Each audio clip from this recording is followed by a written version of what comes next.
Hello दोस्तों, नमस्कार। SM किसी चैनल में मैं आप सभी लोगों का दिल से बहुत बहुत स्वागत करता हूं। अगर आपने पहली बार विजिट किया है जरूर इस चैनल को सब्सक्राइब कर लेना, साथ में बेल आइकन को हिट करके ऑल जरूर सेलेक्ट कर लेना। उसी के साथ साथ एक और दूसरा चैनल है फ्री स्टॉक मार्केट क्लासेस करके, अगर आप चाहो तो इस चैनल को भी फॉलो कर सकते हो, सब्सक्राइब कर सकते हो। यहाँ पर भी सब्सक्राइब करने के साथ साथ बेल आइकन को हिट करके ऑल जरूर सेलेक्ट करके रख लेना। इस चैनल का लिंक आपको ऊपर आई बटन पे या फिर नीचे डिस्क्रिप्शन में मिल जाएगा। उसी के साथ साथ आज के दिन के जितने भी इंपॉर्टेंट यहाँ पे वीडियोस है सभी के लिंक नीचे डिस्क्रिप्शन में दिए, आप चाहो तो उनको भी कवर कर सकते हो। तो चले दोस्तों, फिलहाल इस वीडियो को तो स्टार्ट कर लेते हैं।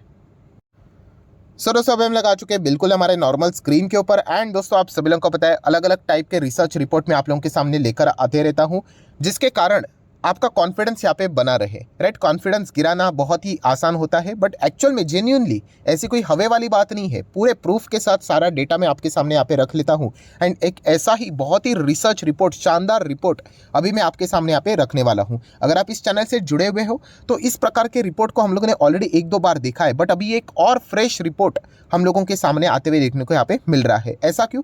डेटा रिवाइज होते हैं तो रिपोर्ट भी रिवाइज हो जाते हैं एंड नए कंक्लूजन एनालिसिस यहाँ पे सामने आ जाते हैं। तो दोस्तों, आप सभी लोगों को पता है यहाँ पे स्टॉक मार्केट की बात करें, भारत के ही स्टॉक मार्केट की बात करते हैं तो यहाँ पे फॉरेन इंस्टीट्यूशनल इन्वेस्टर एफआईएस की बात करें तो हर किसी को यहाँ पे पता है विदेश के इन्वेस्टर जबरदस्त पैसा यहाँ पे लगाते हैं एंड पैसा निकालते भी है। कई सालों से यहाँ पे चल रहा है, बट यहाँ पे आप लोगों ने देखा होगा कि फॉरेन इन्वेस्टर यहाँ पे पैसा लगाते थे तब मार्केट में गजब की तेजी आती थी, एंड जब वो पैसा निकालते थे तो भयंकर भूकंप भी आता था। हाल ही में 2020 में तो हम लोगों ने ये इसका बहुत ही अच्छा उदाहरण देख लिया, एक्सपीरियंस हम लोगों ने कर लिया। पर दोस्तों, अभी यही फॉरेन इंस्टीट्यूशनल इन्वेस्टर का जो मतलब बोलते हैं ना, वो इंडियन मार्केट अगर ये गाड़ी है तो उसके ऊपर ये जो ड्राइविंग का जो स्टेयरिंग था वो एफआईएस के हाथ में हुआ करता था, क्योंकि बड़ा फंड रहता था, प्लस उसी के साथ साथ डॉलर टर्म्स में पैसे यहाँ पे आते थे, फॉरेन करेंसी रहता, तो एक वैल्यू एडिशन उनको यहाँ पे मिलता था। तो इसीलिए वो खरीदते थे तो मार्केट भागता था, वो बेचते थे तो मार्केट गिरता था। बट अभी वो ड्राइविंग सीट है दोस्तों, जो स्टेयरिंग है वो हटकर अभी डोमेस्टिक इंस्टीट्यूशनल इन्वेस्टर के हाथ में आते हुए देखने को यहाँ पे मिल रही है। एंड डोमेस्टिक इंस्टीट्यूशनल इन्वेस्टर मतलब मैंने आप लोगों को बताया है, इसके पहले बहुत सारे लोगों के सवाल भी रहते हैं, सर एग्जैक्टली डीआईएस मतलब होते क्या है। तो दोस्तों, डीआईएस में देखा गया तो आपको मतलब भारत के इन्वेस्टर्स आप लोगों को देखने को यहाँ पे मिल जाएंगे। सो जिसमें आपको पेंशन फंड देखने को मिल जाता है, बैंक्स देखने को मिल जाते हैं, म्यूचुअल फंड देखने को यहाँ पे मिल जाता है, हेज फंड्स देखने को यहाँ पे मिल जाते हैं, एंडोमेंट्स देखने को मिल जाते हैं, इंश्योरेंस कंपनियां भी देखने को मिल जाती है। ये सभी को जोड़कर यहाँ पे अगर मतलब जो विदेश में जो रहता है वो भारत में इन्वेस्ट करता है उसको फॉरेन इन्वेस्टर्स यहाँ पे बोलते हैं। एंड जो भारत में ही रहता है, जिसका सेटअप भारत में, ये रजिस्ट्रेशन भारत में ही हुआ है, वो भारत में ही अगर निवेश कर लेता है उसको डोमेस्टिक इंस्टीट्यूशनल इन्वेस्टर यहाँ पे बोला जाता है। सो दोस्तों, ये रिपोर्ट देखा गया ना तो विदेश के ओर से ही आई है। एंड उन्होंने क्या बोला है कि भारत की में जो हम लोग को बदलाव देखने को मिल रहा है उस बदलाव में एग्जैक्टली हुआ क्या है। अभी डीआईएस तो पहले से ही थे, क्या पेंशन फंड में कोई बदलाव हुआ है? तो बिल्कुल भी नहीं। बैंक्स में वैसे कोई बदलाव हुआ है? तो बिल्कुल भी नहीं। हेज फंड्स की बात करें, एंडोमेंट्स की बात करें, इंश्योरेंस कंपनी का भी अपना रवैया उन्होंने चेंज किया? तो बिल्कुल भी नहीं। तो किसके बलबूते के ऊपर अभी इंडियन मार्केट स्ट्रांग होते हुए देखने को मिल रहा है? तो उसके पीछे का रीजन है म्यूचुअल फंड। अभी ये तो आप लोगों को पता चल ही गया होगा, मैंने मल्टीपल टाइम्स ये आप लोगों को बात यहाँ पे बताई है। एंड एमफी का डेटा भी मैंने आप लोगों को यहाँ पे बताया था, ये स्क्रीन भी आपको याद ही आई होगी कि लगभग 6 crore SIP account mutual fund में हम लोग को देखने को मिल रहे हैं। एंड इस वक्त तो 13,000 करोड़ तक का एसआईपी हम लोग को फर्स्ट टाइम यहाँ पे अक्टूबर मंथ में टच होते हुए देखने को मिला था, जो कि अक्टूबर का भी हाईएस्ट लेवल है एंड अभी तक का सबसे हाईएस्ट सिंगल मंथली एसआईपी का अमाउंट देखने को मिला है 13,000 करोड़ से भी ज़्यादा। सो ये रीज़न है दोस्तों, म्यूचुअल फंड के पास बहुत ज़्यादा पैसा आ चुका है एंड ये रीज़न के चलते डोमेस्टिक इंस्टीट्यूशनल इन्वेस्टर मजबूत होते हुए देखने को यहाँ पे मिल रहे हैं। एंड अगर आप यहाँ पे डेटा चेक करोगे एसआईपी का, मैंने मल्टीपल टाइम्स आपको बताया है कि 12 मंथ में 43,000 करोड़ का इन्फ्लो आता था 2016-17 में, 17-18 में 67,000 करोड़ का इन्फ्लो आता था। टोटल 12 मंथ का डेटा है दोस्तों। एंड अगर 18-19 की बात करें तो लगभग 90 के आसपास। एंड इस वक्त अगर हम लोग बात करें तो we are near by 90। And वो भी कब का डेटा है दोस्तों? तो यहाँ पे 1 2 3 4 5 6 सिर्फ 6 महीने में, जस्ट इमेजिन 6 महीने में जो डेटा है दोस्तों नियर बाय 90 करोड़ के आसपास है। 90 करोड़ मतलब 90,000 करोड़ की यहाँ पे मैं बात कर रहा हूँ, तो आप अंदाज़ा यहाँ पे लगा सकते हो। एंड मतलब अगर आप इसको डबल भी कर लेना मोटा मोटी, कितना हो जाता है? लगभग आप यहाँ पे बिलीव कर सकते इस वक्त हम लोग लगभग 180 के आसपास भी जा सकते। लास्ट टाइम कितना था? 124 था। सो ये बदलाव देखने को यहाँ पे मिल रहा है। तो म्यूचुअल फंड तो पहले से ही थे। तो ये बदलाव क्यों हो रहा है? तो इसी के पीछे का रीज़न है दोस्तों रिटेल इन्वेस्टर। रिटेल इन्वेस्टर ने इतना ज़्यादा पैसा अभी म्यूचुअल फंड के थ्रू मार्केट में पार्क कर दिया है, उनको अभी अवेयरनेस आ गया ना मार्केट के प्रति, इन्फ्लेशन के प्रति। अभी लोगों को पता चल गया है कि इन्फ्लेशन को अगर आपको बीट करना है तो आप एफडी में पैसा अगर पार्क करोगे तो आपको नुकसान नहीं होने वाला है। एंड 30% के ब्रैकेट में आ गए तो एफडी में पैसा रखना मतलब नेक्स्ट लेवल बेवकूफ़ी, राइट? क्योंकि वो इंटरेस्ट के ऊपर भी टैक्स दे दो। तो इससे अच्छा है आप लोग यहाँ पे क्या करो कि लार्ज कैप में तो रखो, तो म्यूचुअल फंड के थ्रू भी रखो, तो एटलीस्ट आपको 10% ही टैक्स लगेगा नॉर्मल हिसाब से अगर हम लोग बात करें तो ये सब कुछ अभी अवेयरनेस देखने को आप पे मिल रही है। जो बड़े लोग थे उनको पहले से ही पता था, बट अभी नॉर्मल लेवल पे भी ये अवेयरनेस बढ़ती हुई देखने को मिल रही है।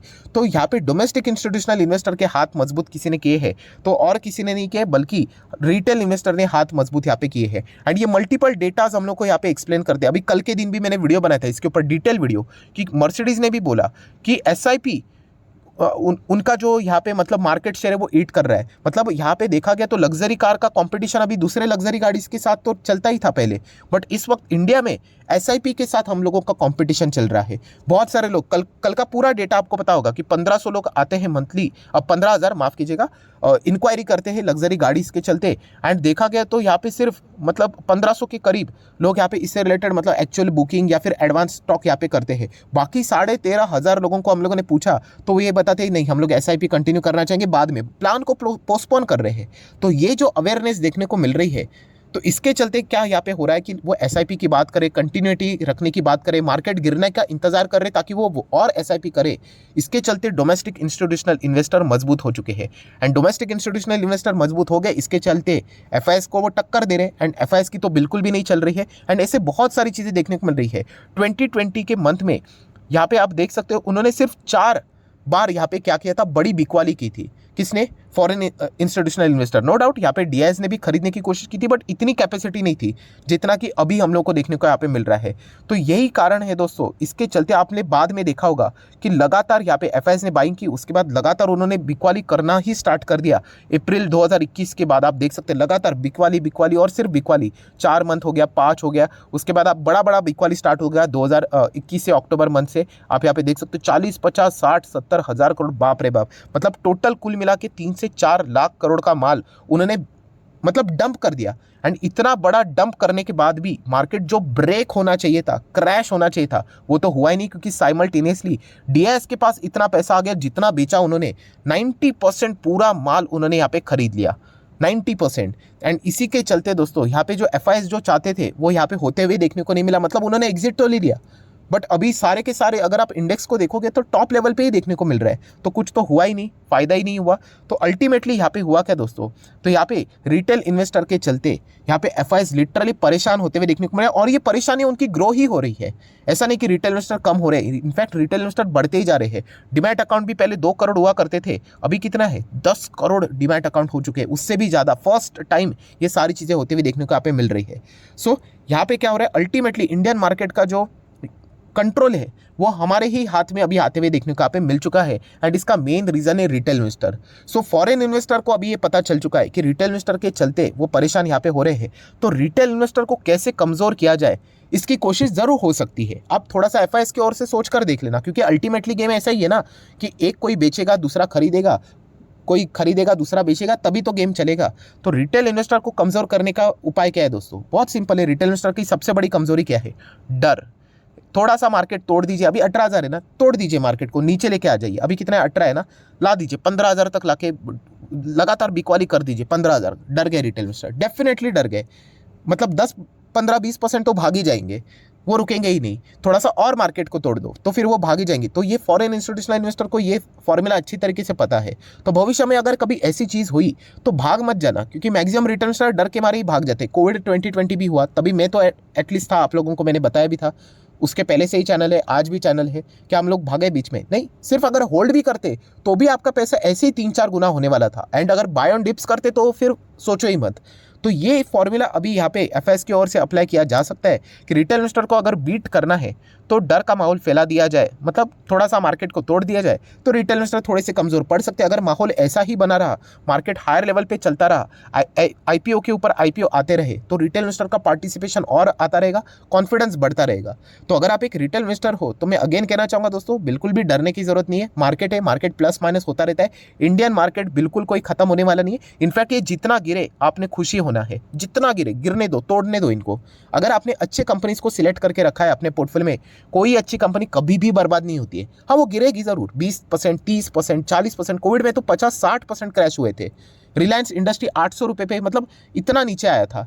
एचडीएफसी बैंक 700 रुपये पे आए थे। बजाज फाइनेंस 1500 के करीब आया था, 1600-1700। क्या बर्बाद हुए? क्या खत्म हुए? नहीं, बाद में वो भाग जाएंगे वापस। डीमार्ट ऐसा लगा था कि बंद ही हो जाएगा, धंधा ही खत्म। एंड आज आप देख सकते हो वो स्टॉक कहाँ से कहाँ चला गया। तो अगेन कहना चाहूंगा दोस्तों, यहाँ पे ये जो डर का माहौल है, फॉरेन इंस्टीट्यूशनल इन्वेस्ट बहुत पैसा है उनके पास, तो बिल्कुल भी डरने की जरूरत नहीं, मार्केट में बने रहिए। अगर आप यहाँ पे बाय करके पैसा नहीं बनता है दोस्तों, जैसे मैंने आपको बताया था, सेल करके भी नहीं बनेगा, होल्ड करके ही बड़ा पैसा बनता है। छोटा मोटा प्रॉफिट सेल करके कर लोगे, बट आप होल्ड करते रहोगे अच्छे स्टॉक्स को over the period of time, बहुत बड़ा वेल्थ क्रिएट कर पाओगे। तो ये फॉर्मूला भी आपको पता है यहाँ पे होना चाहिए। तो लिटरली पहली बार ऐसी चीजें देखने को मिल रही है कि फॉरेन इंस्टीट्यूशनल इन्वेस्टर यहाँ पे परेशान किससे हो रहे हैं? Domestic institutional investor. बट इसके पीछे की शक्ति कौन है? वो है रिटेल इन्वेस्टर। तो रिटेल इन्वेस्टर अगर ये पिलर कमजोर किया जाए तो डीआईएस हावी हो सकते हैं। तो ये पॉइंट रिटेल इन्वेस्टर को पता यहाँ पे होना चाहिए कि उन्होंने सिर्फ यहाँ पे बने रहना है, जबरदस्त वो रिटर्न्स यहाँ पे क्या कर सकते हैं, कमा सकते हैं। सो आशा करता हूं दोस्तों वीडियो हेल्पफुल लगा होगा। तो चाहो तो आप इसको लाइक एंड शेयर कर सकते हैं। डीमैट अकाउंट अगर आपने अभी तक ओपन नहीं किया है तो लिंक नीचे डिस्क्रिप्शन में 25 वीडियो की लिस्ट आपको बिल्कुल फ्री ऑफ कॉस्ट प्रोवाइड कर दी जाएगी। आपका नाम, कौन सा अकाउंट आपने लिंक के थ्रू ओपन किया, प्रॉपर्ली मुझे कमेंट सेक्शन में बता देना। तो हफ्ते भर के अंदर अंदर ये सारे लेक्चर्स आप लोगों को मेरे साइड से फ्री ऑफ कॉस्ट प्रोवाइड कर दी जाएंगे, ताकि आप स्टॉक मार्केट को आसान भाषा से यहाँ पे सीख सको। So that's it, thank you very much दोस्तों। We will be meeting our next video. तब तक के लिए बाय बाय।